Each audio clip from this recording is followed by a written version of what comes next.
Hey, welcome back to Left 4 Dead Garage, where we're running out of time here. Running out of time and taking big chances on parts we don't know nothing about.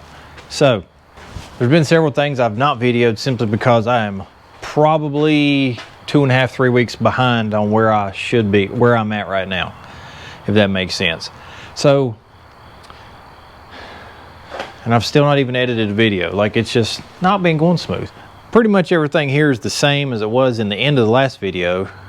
I have been emailing back and forth with Dirty Racing out of Virginia. I think Bedford, Virginia, somewhere up near Roanoke. And we've done a couple email tunes back and forth to try to get this thing sorted. It's somewhat better in some ways and it's worse in other ways. But at this point, I've got to do a drive and a data log and all that mess and send it, and hopefully we can get it sorted. And I did go for the remote tune. So I got to get ready for that. I have to find a way to keep the laptop charged, and somehow or another how I'm going to hear him on the phone as well. So that's going to be difficult because this thing is insanely loud, like way louder than I want it to be. So let me get you caught up to where I believe I'm at. So I've added to the to-do list. Well, I do see two I can mark off right now. So got the drive shaft in, rear end has sauce. Interior, this is probably going to sparsely happen. Got to fix my mirror. Cab bushing's probably not going to happen. I still have yet to do this, and I've done it. I've been under there 3 times to do it. I added spark plug wires. I tidied up my wires. I'm waiting on front shocks. Got to clean up the bed bolt threads. Just some odds and ends, 12 volt outlet, that way I can charge it. And then oil pan bolts, I just want to check those. Put the truck in drive, or first, second, third, a while ago. I found out I do not have brakes. So I just bled those because of an accident. And Charlie's exact words were, don't forget about that brake line on that frame rail when you go to saw that for that C-notch. Well, I did just exactly that, forgot about it, and the sawed smooth through it. So, got the drive shaft in. I did paint the back half of this thing with the tractor paint. It's got shock drop brackets, a repaired brake hose or brake line, rear end grease. I ran out of wire loom, so that's just going to have to be what it is. Oh, I've put wheels on it. So got those, and everything's, I mean, we're moving along, but it's not been anything worth videoing. So now I'm at the point where, well, yeah, Tinworks Fab C-notch too. I was going to weld that in, but then I watched the Tinworks video and he bolted it in, so I bolted it in. I'm at the point now to where, other than fiddling with the exhaust, making something work, I'd like to scooch these mufflers back a little further and try to help it out. And Chris picked me up some 3-inch exhaust tubing today, so I've got enough to mess around with this and see if I can quieten it down. Eventually I'm going to run it out the back somehow or another. But now I'm to the point where I'm about to go get the tractor and we'll pick the bed up, set the bed on, and go back under it one more time and do the things that I've forgotten to do, like the motor mount bolts and the oil pan bolts. And I guess that's about it for everything underneath it. Then we'll set it on the ground tonight. Oh, exhaust. We got to do something at exhaust. So those 3 things before it goes on the ground. I got to do something for exhaust because this stuff's just kind of hanging out. So I'm going to go get the tractor and I'll get right back to you. Well, I didn't realize I wasn't recording, so you didn't really miss much other than where we're at right now. So I got about this far to go, so holler at me when I get close.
All right, I'm going in to eat dinner. I'll be right back. Competition Products, your source for hardcore engine parts for street, strip, and oval track. Our free catalog is packed with hundreds of product lines from the best-known manufacturers in the performance industry. Lowest prices guaranteed. Free shipping and handling on all orders over $149 in the continental U.S. Need expert advice? Our knowledgeable staff is just a phone call away. Competition Product, race parts sold by racers since 1970. Hey, welcome back to Left 4 Dead Garage.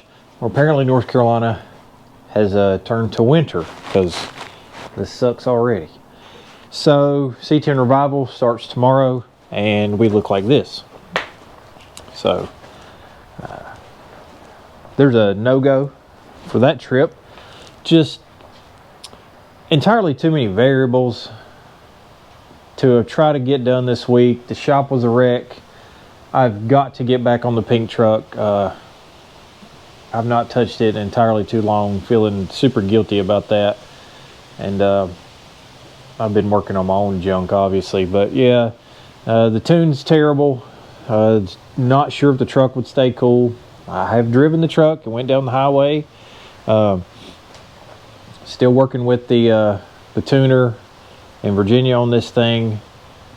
I even had a local guy come by that's a wizard with the Holly stuff, and he actually made improvements somewhat, and it seems like self-learning is pretty critical, maybe. I don't know. But as of right now, I hate this stuff. I can't. I guess comparing it to my experience with the Sniper, which drivability, I had no drivability issues with the Sniper. The problems I had with the Sniper, I've probably covered this before. Problems I had with the Sniper have been fixed with the Sniper 2. But as far as plugging in your, plugging in your info in the Wizard, and the truck starting, driving, and running, it was night and day compared to this stuff. So I got a few things to do to the truck. I got a few concerns, some serious concerns actually with the motor. I need to do a few things and then send back a driving log. I've got I've got 2 other logs that he asked for, but I need to do a driving log. And I've either broken the flex plate or maybe I didn't tighten the flex plate. I don't know, but I've got a racket that comes and goes. And I'm pretty sure I've mentioned this, I'm also hearing a noise in the motor. This is a non-adjustable valve train. And from what I'm reading, it really should be adjustable due to the camshaft size, which I know nothing about. And I'm pretty sure in the first startup video, I did like I think I checked lobe lift or a rocker arm lift. I can't remember. I may or may not have. So I know nothing about it. I feel like the noise goes away. My Impala motor makes a concerning noise on startup, cold start, which is probably piston slap. When I moved the truck around yesterday, I could really hear it when I was revving it up from outside, not inside the truck. I've not even been underneath it to see what this flex plate deal is. Also, actually we can slide under there. We'll look together, but it is so obnoxiously loud that I've even changed all the exhaust, moved the mufflers back 2 feet, and it is unreal loud in this truck. I've turned it down right at the rear end. So what I've done is I really enjoyed these Flowmasters. I know these are Chinese Flowmasters, but heck, the other ones may be made in China now, but the ones that's on it are definitely American made because they're 25 years old probably. But well, not that old. I bought them in 03 or 04. So I really liked how these sounded on Brad's truck with the Blueprint 383, the truck with the Sniper. And then Chris put them on his Suburban, which the Suburban's not made the channel yet. So, and he's real pleased with them. So I'm gonna stick these on there and see how they sound. Maybe we can do a sound clip before I pull these mufflers off. But let's go into here. I'll show you the exhaust, and maybe we can see what this racket is with the flex plate. Honestly, the racket it's making, for a while there, I thought I'd dropped something down and it was in the jiggling around right there in between all the header tubes. But it comes and goes, like I said.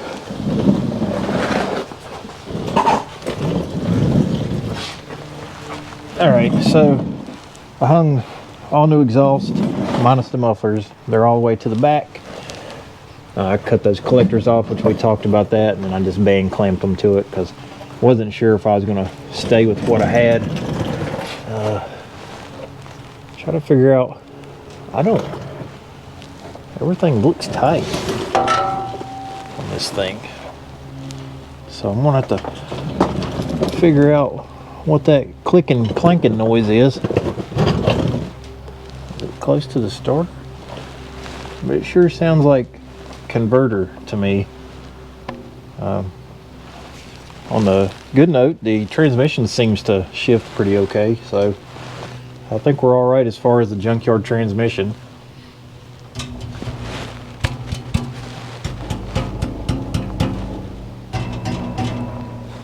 So I don't know what's making that racket, but we're going to have to find. I got shocks for the front.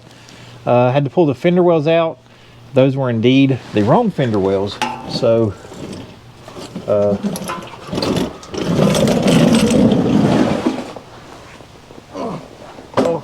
I'm running over my phone. But yeah, they were I guess labeled wrong, but 110% the wrong fender wells. If I was a smart person, I would have compared those to the fender wells that I removed from the truck, and it would have been blatantly obvious that they were the wrong ones. So got those sold. That's where we're at with this thing. Unfortunately, no, I'm not going to make it. I'm not sure how much work I'm going to do to it in the meantime. Hate I'm not going to the C10 revival, but there's always next year. But like I said, just don't trust the truck enough to go and sit in traffic and possibly delay someone else's fun that's also going with us, or that's in the group that I would be going with. So I guess we can slap these mufflers on there, and maybe this video will be oh dang, we're not going to the revival and Flowmaster muffler comparison. Just a simple, update video, because maybe a couple weeks before I do anything else to it, and enough to post a video. So let's swap some mufflers out.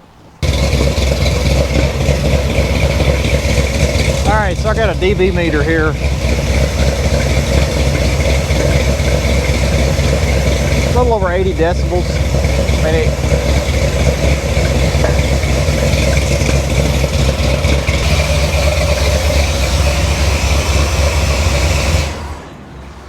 So now that the exhaust is getting hot, I figure we'll go ahead and change these mufflers out right quick and see how it sounds.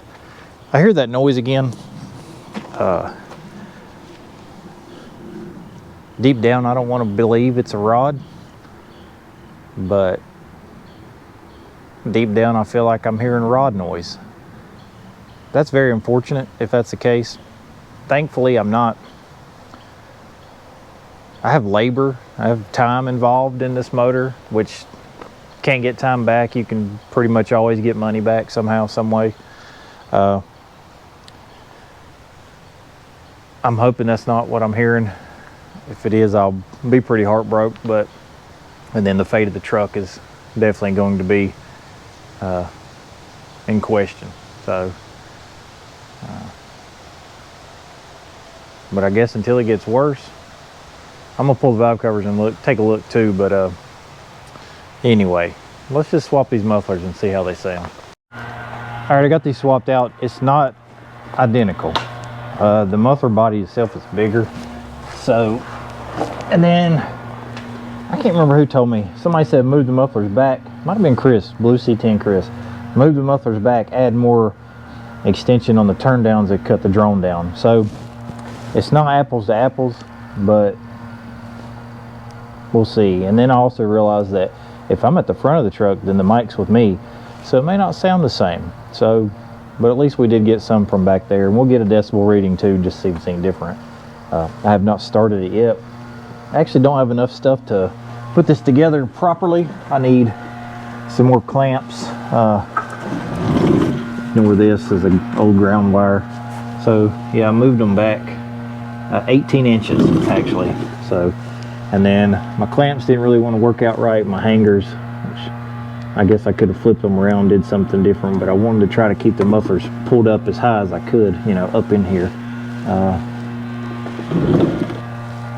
Looks like this turn down has got a little more kick out than that one, but like I've only got one sheet metal screw in them, so it ain't like I'm super committed to anything. And the end game here is to actually have the exhaust ran over the rear end and then dump it out like a, I guess like Chevelle exhaust or early Camaro, something like right here, something nice and hidden where you can just barely see the pipe, maybe even paint it black. I don't want them out the back. Matter of fact, I believe the OBS truck with the 383 in it, I believe it may be done like that. So let's see what it sounds like.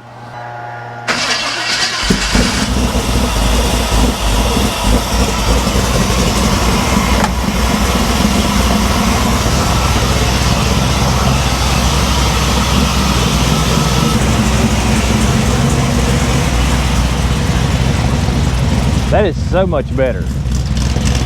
Maybe I'm getting old or something, I don't know, but let's see what the dB is on this.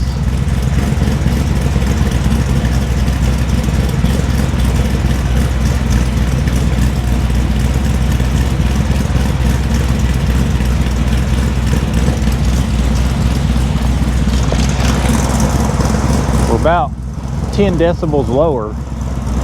Well,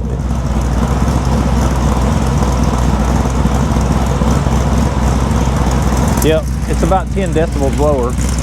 I don't know if I should leave the mic with you or go up there and rev it, but we'll see what it sounds like.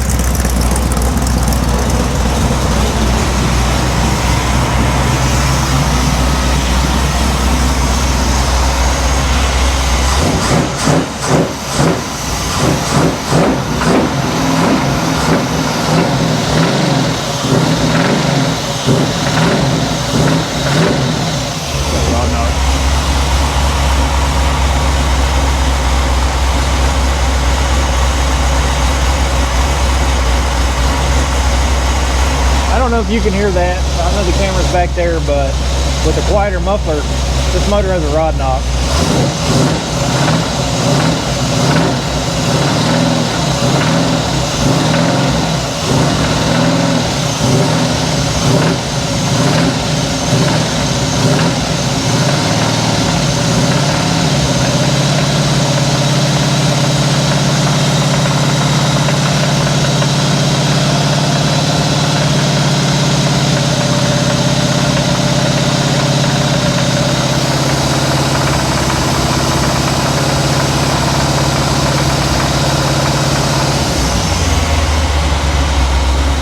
At least that's what I think it is.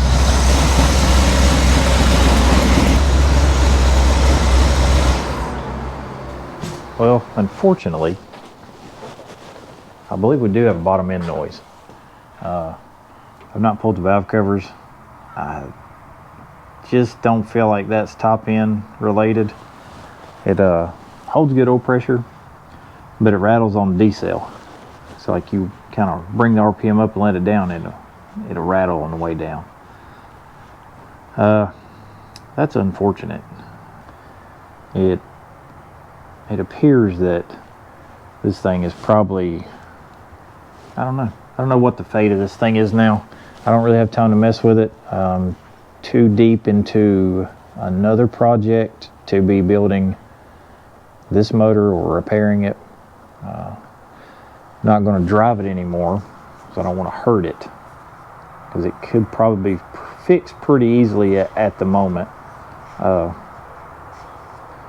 But yeah, I don't really know what to say, so I'm not going to close this video out just yet until I pull the valve covers and take a look for no reason probably, and maybe let a couple other pairs of ears listen to this thing and see what they say. But I'll get back to you. Let's pray it's not bottom end. Let's pray it's something else. All right, well, it's the next day. We fiddled around with this thing last night. There was a slight rub from the counterweight, since it's externally balanced. It was rubbing the starter. What did I try to do? Tried to put that big starter in there, but I got irritated and didn't want to fool with it no more. Tried to put the mini starter in there, but it wouldn't work. Not sure what the deal, which seems odd because the flex plate's awful close to the starter that's on it, and the flex plate was rubbing the gear on the mini starter. That's odd.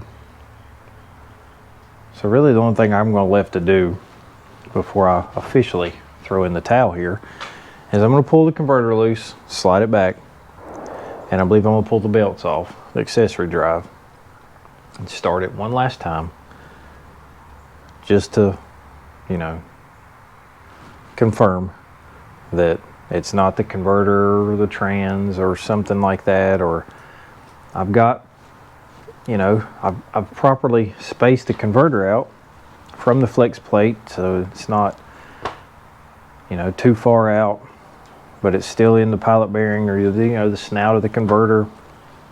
That should be right. I don't know what else it could be, but I want to stop messing with it now before it's, you know, got a hole in the oil pan or something, because I'd hate to waste this motor. So I guess we'll address what I find in the next video.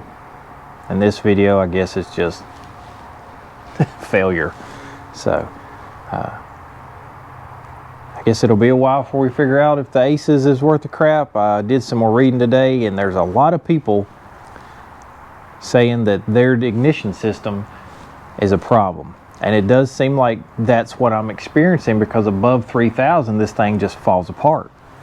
From the first lick out there in the road, when the first little bit of right out the bottom, I mean, it really wants to run. Like, it lights both tires up, but then it just falls apart.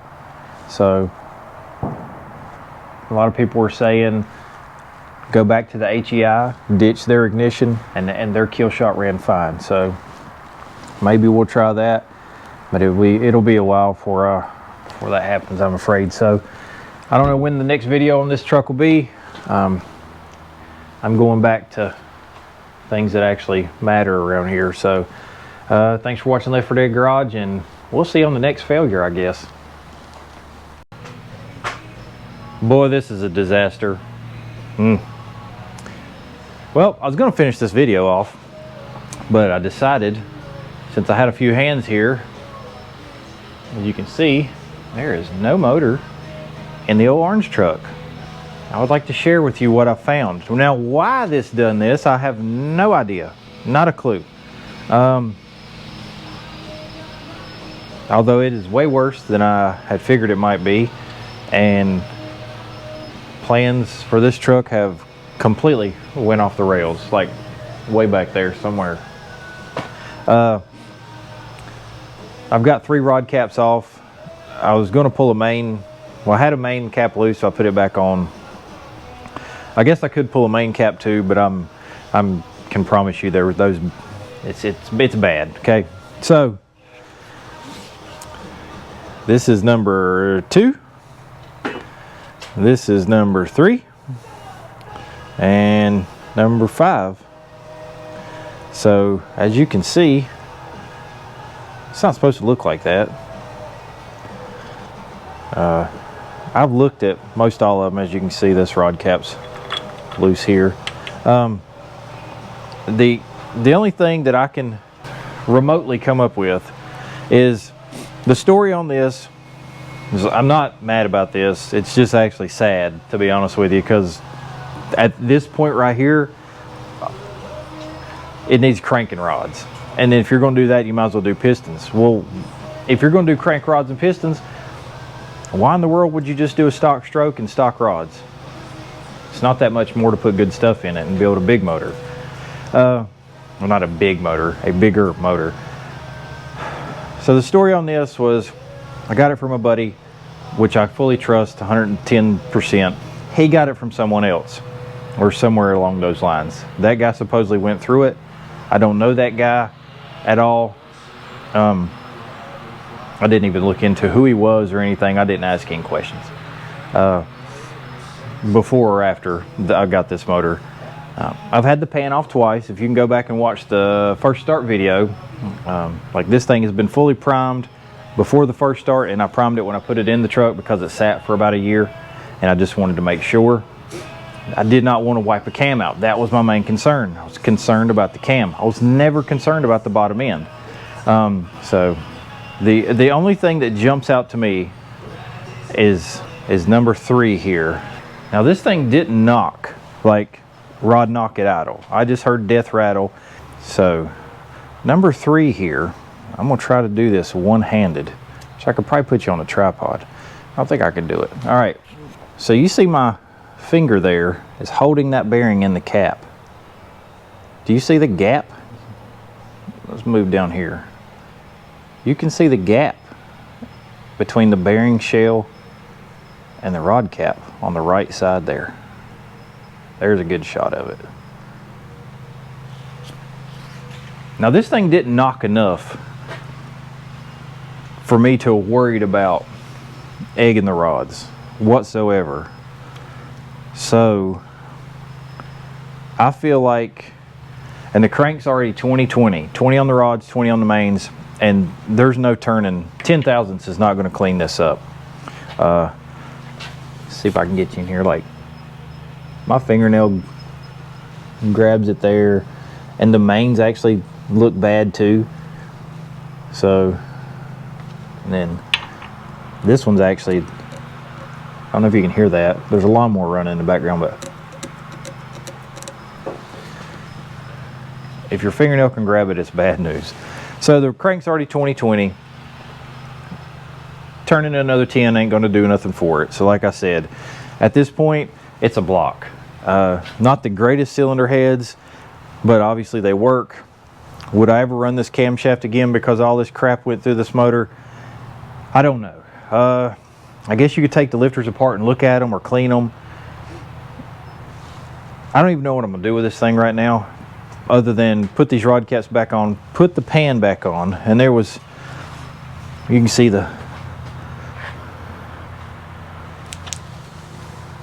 all the goodies in the pan there, glistening around. So I don't have a filter cutter, or I'd cut the filter open. I may do that anyway. May just hacksaw it or something. But that's where we're at. Was it hurt previously before my buddy got it and nothing was checked and these rods all needed resized and whatnot? I don't know. It's unfortunate because the motor sounded fantastic, and what little bit I did get to drive it, I could tell there was some fun to be had there. But that's hot rod life. So, and when you run into this, before I close this out, when you run into, you'll run into things like this eventually. It's a heartbreaker. It is. It sucks. It's terrible. It makes you want to throw things and flip engine stands over. But I did none of that, just because that's just how it goes sometimes. Don't let that get you down if you do run into massive hurdles and whatnot and setbacks. It sucks, and I know it's, you know, it's just more money, more money, more money. But that's hot rods, I guess, unfortunately. So thanks for watching Left 4 Dead Garage, and we'll see you on the next one.